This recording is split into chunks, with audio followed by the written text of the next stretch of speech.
Est-ce que vous avez déjà découvert toutes vos zones érogènes et toutes celles de votre partenaire?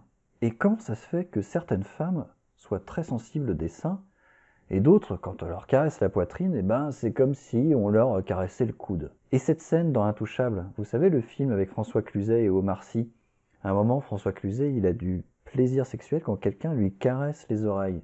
Est-ce que ça c'est possible? Eh bien c'est ce qu'on va découvrir tout de suite dans cette vidéo. Allez, c'est parti! Donc bonjour, je m'appelle Mathieu Tison, je suis sexologue diplômé de l'université Paris 5 et je vous accueille encore aujourd'hui dans mon cabinet pour vous parler des zones érogènes et puis pour découvrir ensemble ce que c'est, comment ça marche et comment les trouver finalement. Alors pour commencer, c'est quoi une zone érogène? Une zone érogène, c'est tout simplement une zone du corps qui, quand on la stimule, allume notre désir sexuel ou notre libido, c'est-à-dire notre motivation à avoir envie de faire l'amour. Par exemple, si j'ai une zone érogène qui est le cou, par exemple, quand on me caresse le cou, il va y avoir une connexion qui va se faire dans mon cerveau avec un fantasme, par exemple, et donc ça va allumer, ça va donner du carburant à mon désir sexuel. C'est-à-dire que pour avoir une zone érogène, il faut deux facteurs. Le premier, c'est qu'il faut qu'il y ait des récepteurs sensitifs au niveau de la zone érogène, et ça, on en a partout sur le corps. Et deuxième facteur, il faut qu'il y ait une connexion entre ces informations sensitives qui remontent au cerveau et un fantasme ou bien une idée sexuelle. Et là, on remarque tout de suite quelque chose de très intéressant. C'est que, comme je viens de vous le dire, des récepteurs nerveux, on en a partout sur tout le corps. Et la connexion, elle se fait à l'intérieur de notre cerveau. C'est-à-dire que, potentiellement, et oui, tout notre corps peut être une zone érogène. Alors, du coup, reprenons les exemples qu'on a donnés en début de vidéo.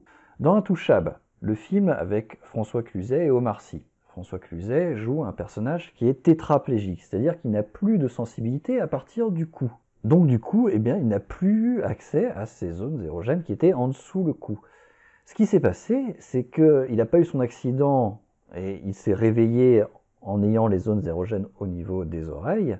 C'est qu'il a appris, il a créé cette zone érogène en se caressant les oreilles ou en se faisant caresser les oreilles puisqu'il n'est plus capable de le faire et en associant des souvenirs érotiques, des rêveries érotiques ou des fantasmes, il a fini par créer une zone érogène au niveau des oreilles. De plus, pourquoi certaines femmes sont-elles sensibles des seins, des tétons et d'autres absolument pas?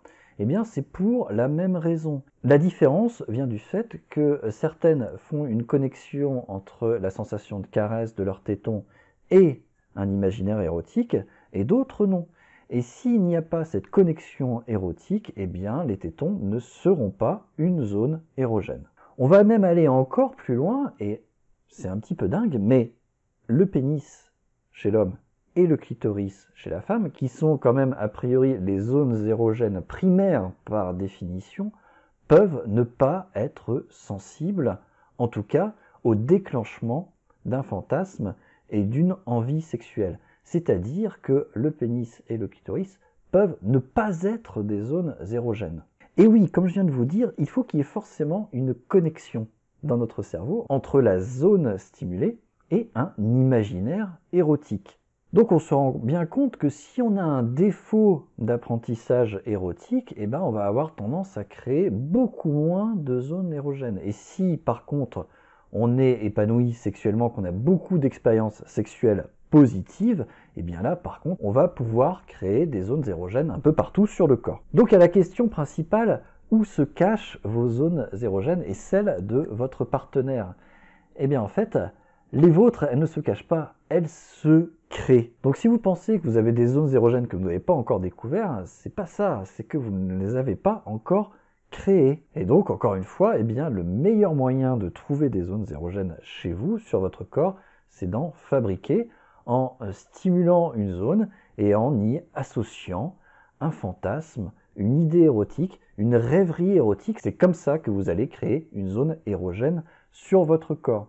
Et évidemment, plus vous avez de zones érogènes, et plus vous aurez de libido et de désir sexuel. Donc voilà, on comprend bien que les zones érogènes, c'est en fonction de notre histoire et de notre vécu sexuel.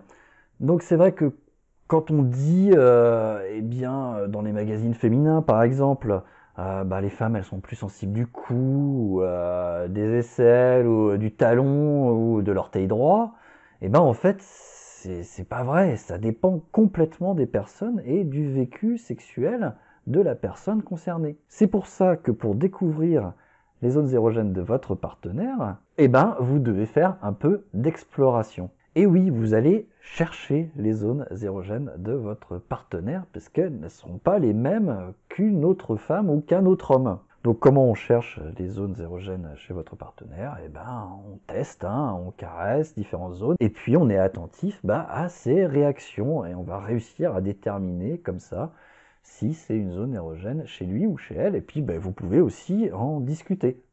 Donc pour résumer, eh bien il n'y a pas de zone et non prédéfinie plus érogène qu'une autre sur notre corps humain, même pas nos organes sexuels. Tout cela dépend de notre expérience sexuelle, et comme notre expérience sexuelle est différente pour tout le monde, il faut tester pour découvrir les zones érogènes de votre partenaire. Et pour vous, si vous voulez développer votre libido, eh bien, il suffit de créer des zones érogènes sur votre corps. Aussi diverses que variées, c'est encore mieux. À ce propos, pour vous aider à développer votre libido si jamais vous en avez besoin, sachez que je mets à votre disposition un guide PDF gratuit pour développer votre libido si vous êtes une femme. Je ferai plus tard pour les hommes, le lien est dans la description. D'autre part, si vous voulez plus d'informations sur tous les problèmes sexuels ou tous les problèmes de couple, j'aborde tout ça sur mon blog, le blog sexologue.com. Encore une fois, le lien est dans la description, n'hésitez pas à le visiter, il y a plein d'articles sur tous les sujets de la sexualité. Voilà, et puis une dernière petite indication pour finir, moi, une de mes zones érogènes, elle se trouve sur le bouton s'abonner. Voilà, donc caressez-le avec la flèche de votre souris, s'il vous plaît. Voilà, merci d'avoir regardé cette vidéo, il ne me reste plus qu'à vous souhaiter un bon épanouissement sexuel à toutes et à tous. Ciao ciao, à la prochaine.